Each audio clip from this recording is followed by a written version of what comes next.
जय हिंद friends, welcome to Will JS Academy, one stop solution for UPSC preparation. आज हम लोग बात करेंगे राम मंदिर की। देखिए, अभी पूरे वर्ल्ड ऑर्डर में या यूँ कह लीजिए कि इंडिया के अंदर सबसे ज़्यादा अगर कोई हॉट टॉपिक है तो वो राम मंदिर है। तो ये जो वीडियो होगा इसे हम टू पार्ट में डिवाइड करेंगे। पहला कि बेसिक राम मंदिर की इंफॉर्मेशन और लिटरेचर से रिलेटेड कुछ बातें, और सेकंड जो एनालिटिकल अप्रोच या इंडियन पद्धति में हम देखें कि सोचने समझने की क्षमता के अकॉर्डिंग कि राम क्या एक स्पिरिचुअल लीडर की तरफ राम को देखा जाए, या यहाँ से ये देखा जाए कि राम को एज ए इंडिया के सॉफ्ट पावर के रूप में रिप्रेजेंट किया जाता है। और इससे आगे राम से रिलेटेड जो हमारा इंडियन फ्यूचर है वो कैसे कोरिलेट होगा, ये सारी चीजें हम देखेंगे। चलिए स्टार्ट करते हैं बेसिक इंफॉर्मेशन से।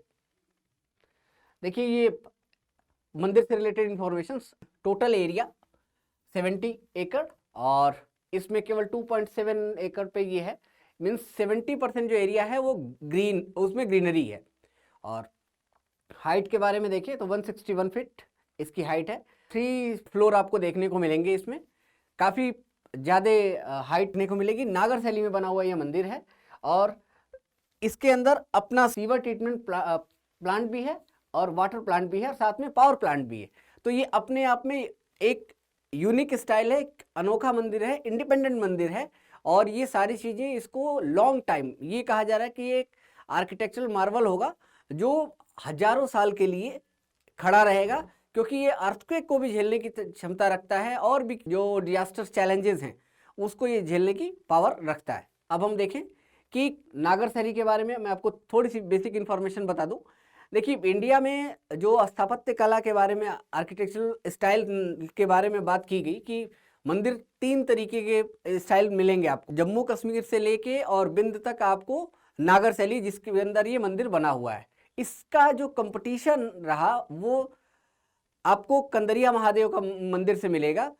उस समय नागर शैली अपने पिक पे थी। नागर शैली की शुरुआत गुप्ता पीरियड से होती है, और ये राजपूत जब आते हैं इंडिया में शासन, राजपूत शासन में अपने पिक पे पहुंच जाती है।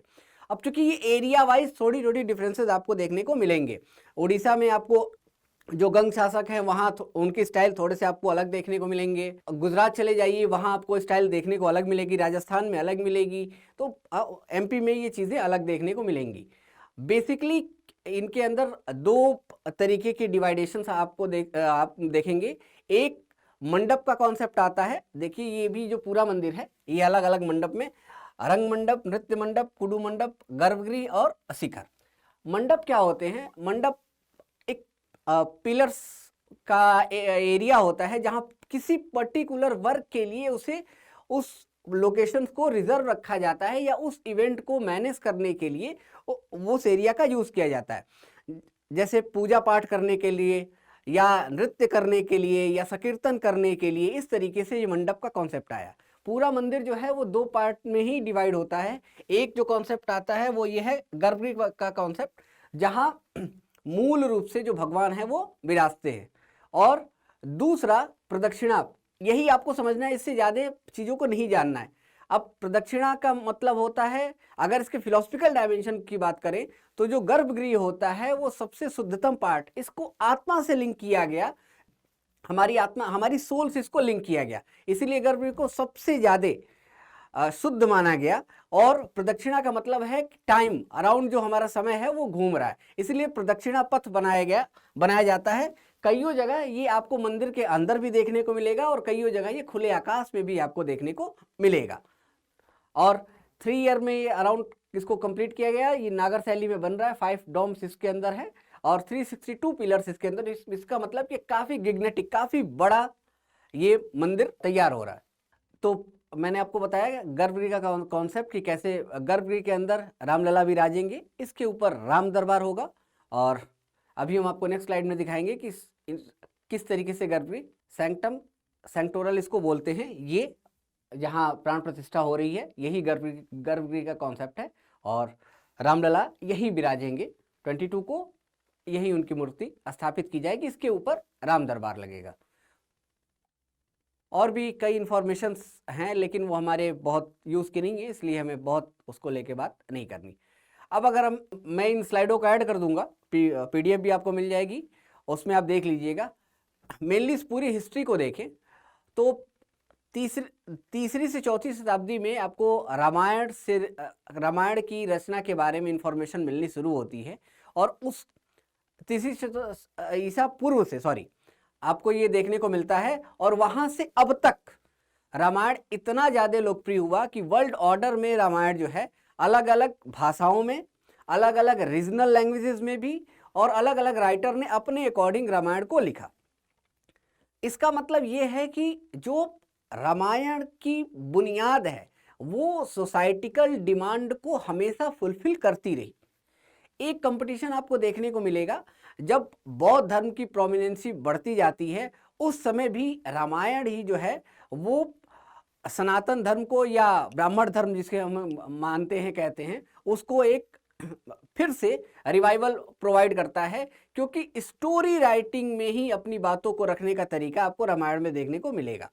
दूसरा, लाइफ को कैसे जिया जाए, लाइफ के कौन कौन से कैरेक्टर हों और किसी भी रिलेशन को कैसे चलाया जाए, ये आपको रामायण में बखूबी, मीन्स पूरी जिंदगी आप कैसे जिए, आपकी क्या जिम्मेदारियां हो, ये चीजें आपको रामायण में मिलेंगी। और इसी की वजह से इसकी जो रिलेवेंसी है वो अब भी है, तीसरी चौथी ईसा पूर्व भी थी, और आगे भी ये ऐसी ही बनी रहेगी। तो अब रामायण के ऊपर इस डिबेट से हम हट जाते हैं, या इसे यही छोड़ देते हैं कि रामायण की इंपॉर्टेंस क्या है। और आप बहुत ढेर सारे फैक्ट आपको देखने को मिलेंगे कि जितने बड़े शासक आए इंडिया में, जो भी आया वो रामायण से प्रभावित होता है, और वो रामायण को अपनी लैंग्वेजेस में, जैसे मुगल आएंगे तो उन्होंने उर्दू में इसका ट्रांसलेशन कराया, फिर कुछ फारसी में भी हुआ, रीजनल लैंग्वेजेस तमिल में हुआ, बंगला में हुआ, अंग्रेजों ने भी इसके ट्रांसलेशन किए हुए हैं। तो ऑल ओवर द वर्ल्ड आपको 10 कंट्री में आपको रामायण मेन प्रोमिनेंट बुक के रूप में आपको देखने को मिलेगा, और भगवान राम से रिलेटेड एक्टिविटीज, लोक गाथाएं हैं, उनकी कल्पना है, उनकी बात देखने आपको मिलेगी।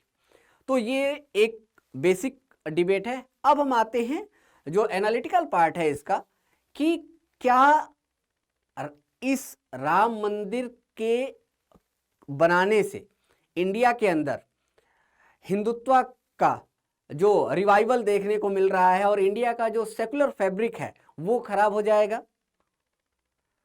इसको जानने के लिए हमें थोड़ा सा बेसिक सी चीजों को एक बार देखना होगा।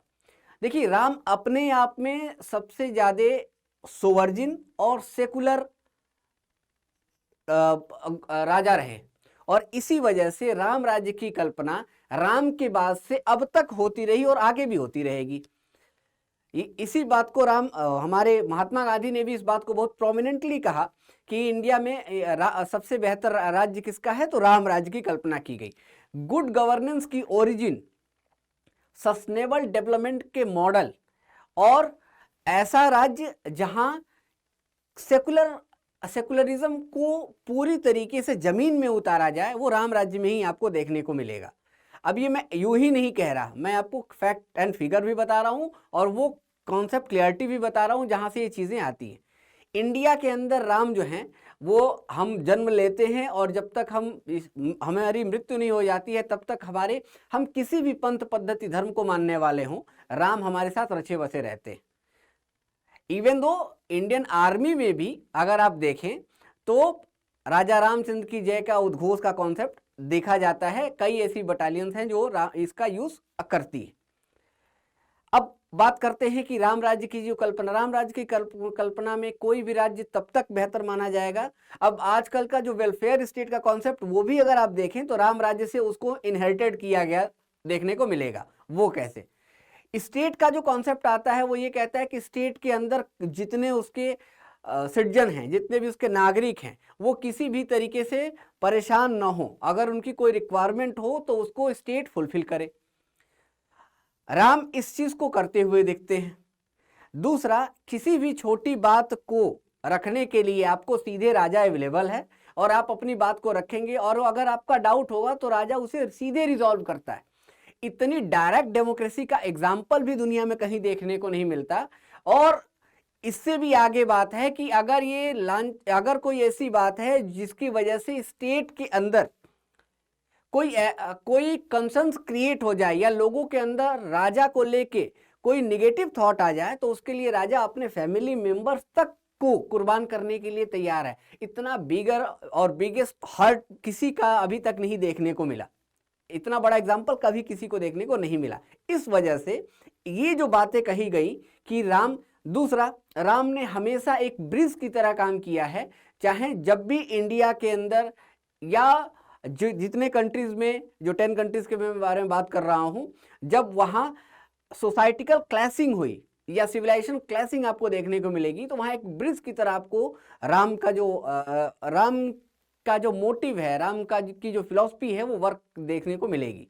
इंडिया के अंदर भी अलग अलग सेक्ट हैं और सब में आप देखेंगे कि राम के थ्रू संकीर्तन मार्ग, भक्ति मार्ग की प्रोमिनेंसी राम के थ्रू स्टेब्लिश होती है। और पूरे अब चूंकि मिडवेल में अगर आप आ जाइए, जब मुगल इन्वेजन इंडिया में शुरू होता है, उस समय भी आप देखेंगे कि जो भक्ति पीरियड का समय है वो उसमें एक बहुत मेन स्ट्रीम जो है वो रामानुजाचार्य का जो स्ट्रेंथ है वो इसी पे चलती है। ऐसे बहुत ढेर सारे राजा आपको देखने को मिलेंगे जो इसी पद्धति को फॉलो करते चले जाएंगे। और आज भी इसकी आप प्रोमिनेंसी देखने को देखिए कि राम की वजह से आज जो हमारा सेकुलर फैब्रिक है वो काफी बेहतरीन हुआ है, ना कि वो ब्रेक हो रहा है। तो ये कॉन्सेप्ट ही नहीं है। अगर ये कोई कह रहा है तो या तो वो बाइज्ड है या तो राम को समझ नहीं पा रहा है। जस्टिफाई उसे करना है कि वो इन दोनों में कहां खड़ा होता है, तीसरा कोई कॉन्सेप्ट आता नहीं क्लियरली। तो राम का ये आपको डायमेंशन समझना होगा। और राम ने कई ऐसी चीजें थी जो सोसाइटिकल कुरीतियां थी, उसको सही करने का काम किया। राम ने ये भी स्टेब्लिश किया कि जो ड्यूटी होती है वो सबसे बड़ी होती है, ना कि पर्सन बड़ा होता है। तो आज की जो डिमांड है हमारी कंट्री की, हमारे वर्ल्ड की, वो भी हमको समझने की जरूरत है। जो हम क्लैशिंग देख रहे हैं, करप्शन देख रहे हैं, इन्वायरमेंटल चेंजेस देख रहे हैं, वो सारी चीजें हम यहाँ से आपको बैलेंस करते हुए दिखेंगे। तो रही बात सॉफ्ट पावर की, तो मैंने आपको बताया कि सॉफ्ट पावर के अकॉर्डिंग भी अगर हम देखें तो राम की जो नेम है, फेम है, जो फिलॉसफी है, जो थॉट है, वो हमारे सॉफ्ट पावर के लिए एक नया और ओरिजिन प्रोवाइड करने वाला है। और यहां से इंडिया एक नए लेवल पे पहुंचेगा। एक चीज और, जिस तरीके से स्टेट या कंट्री रिच होती है, उसके मोन्यूमेंट या उसकी बिल्डिंग उतनी ही शानदार होती है। आपने ये देखा होगा, चाहे वो पीसा की मीनार हो या लिबर्टी का स्टैचू आप देखें यूएसए के अंदर देखें, या इंडिया के अंदर ताजमहल की कल्पना देखें या ताजमहल को देखें। अब समय आगे बढ़ता चला गया, जैसे जैसे सत्ता ताकतवर होती चली जाती है, तो ये जो बिल्डिंग्स होते हैं ये आपकी प्रोस्पेरिटी को भी काफी रिफ्लेक्शन करते हैं। अब ये इतना विशाल मंदिर बना, इस विशाल मंदिर से ये भी दुनिया में एक सॉफ्ट पावर और एक एग्जांपल दुनिया को सेट करने के लिए दिया जा रहा है कि हम इकोनॉमिक वाइज, टेक्नोलॉजिकली हम, और दूसरा कि यूनिटी वाइज अगर हम यूनिटी के कॉन्सेप्ट को इंडिया में देखें, वो भी हम काफी स्ट्रांग हैं। तो ये सारे डायमेंशन हैं। अब मैं और भी इसमें कई डायमेंशन है जिसको हम सोच सकते हैं, कर सकते हैं कि भाई अगर किसी एरिया के अंदर कोई इतना बड़ा मंदिर बन रहा है, 1 लाख पीपल जो है वो पर डे मंदिर में विजिट कर सकते हैं। तो किसी एरिया में अगर 1 लाख पीपल डेली अगर विजिट कर रहे हैं तो उस एरिया की इकोनॉमिक ग्रोथ, टूरिज्म का जो डेवलपमेंट है वो कितना ज्यादा होगा। नॉर्थ इंडिया ऑलरेडी टूरिज्म में जब काफी पिछड़ा हुआ है, तो यहाँ से ये इकोनॉमिक रिवाइवल भी जो है वो यहाँ से बनेगा। और पूरे ऑल ओवर द वर्ल्ड में ये हमारे लिए एक बेहतरीन अचीवमेंट है, ना कि ये किसी तरीके से निगेटिव चीजें हैं। हमें कहीं भी पॉलिटिकल एडवांटेज या पॉलिटिकल थॉट को नहीं रखना, हमें as a Indian citizen, UPSC aspirant के होने के नाते इन चीजों को समझना है। Last not the least, Ram से हम क्या सीख सकते हैं। देखिए 1 अरब 40 करोड़ की आबादी है और अराउंड 8 अरब पूरे ऑल ओवर द वर्ल्ड में हमारी पॉपुलेशन है। होमोसेपियंस जो हैं हम इतने हैं। अगर हम राम के एक एक गुण सीखें तो सारे हमारे गुण ज़्यादा होंगे, हमारी सोच जो है वो कम पड़ जाएगी। तो हमें अगर हम 1 अरब 40 करोड़ लोग अगर राम की एक एक गुण सीख लें तो इंडिया का उद्धार ऐसे ही हो जाना है और हम इतने नेक्स्ट लेवल पे जा सकते हैं। इससे ज़्यादा की ज़रूरत है नहीं। अगर आप स्टूडेंट हैं तो राम के ब्रह्मचर्य को, राम की ड्यूटीज़ को समझिए। अगर आप गृहस्थ हैं तो आप ये समझिए कि किस तरीके से आप सोसाइटी को और घर को लेके चल सकते हैं। भाई के प्रति आपकी जिम्मेदारी क्या है, मदर के प्रति आपकी जिम्मेदारी क्या है, बेटे के प्रति आपकी जिम्मेदारी क्या है। और अगर आप इनसे ऊपर आप अच्छे लीडर हैं तो आप ये समझिए कि ये कुर्सी, ये ताकत, ये शोहरत ये आपकी नहीं है, ये समाज के लिए है, जनता के लिए है। और उसको बेहतर तरीके से उसको इम्प्लीमेंट करिए, उसके लिए वर्क करिए। Thank you so much, God bless you all.